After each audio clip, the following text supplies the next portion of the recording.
Yo, so I just realized the meaning of karma. Okay, when I had this, as you know, with my last video, I had this recent realization about the chemicals in my head, and I realized that even karma, it's all about chemicals, right? So when you do bad things, right? What are bad things, or things that are considered bad? Are things that simply have more adrenaline, right? When you are hurting someone, or you're killing someone, or you're doing something bad, or doing something illegal, it generally will throw out adrenaline and dopamine, right? But when you're doing something good, which is basically helping someone, you're throwing out oxytocin and endorphins. So, or anything that's good is generally something that's calmer, something that takes its own time, and something that's bad is something that is generally against society and will generally release a certain more urgent chemical, adrenaline, dopamine, etc. So the idea of karma is this, that nothing is good or bad. It's just that if you get addicted to either of these, right, you will eventually be unhappy. When they say bad things will happen to you, yes, they will from a very social point of view, right? If you hurt somebody, eventually somebody is going to hurt you back. And on the other hand, if you just keep doing good deeds, right, then you get addicted to them. And then maybe if someone does not pay attention to you or does not appreciate your good deeds, you'll feel bad about it. Why? Both of these cases are because you're simply addicted.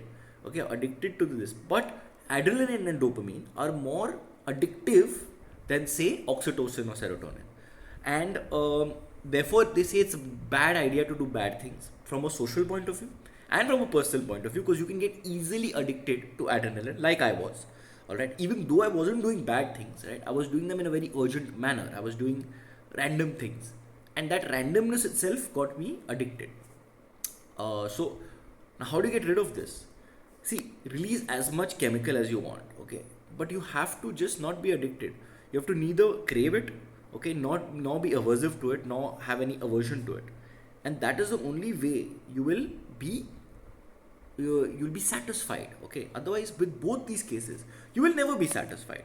The reason people have so much ambition, or that they have so much obsession with doing things, or they have this constant need to do things, is simply this. So even that, if you're talking about ambition, and someone has a perfectly legal ambition, it's not a bad thing, that itself is bad karma, because he's making himself unhappy. He's going to do the same thing again and again and again.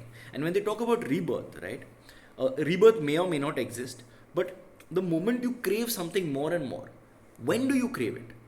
In a future time, right? At some point of time, you crave it, and therefore you want to do it. So, therefore, that time will be created, and that is basically what rebirth is. Whether it's in this life, where you want more and more time to do the same thing again and again, or it's in the next life, if at all that exists.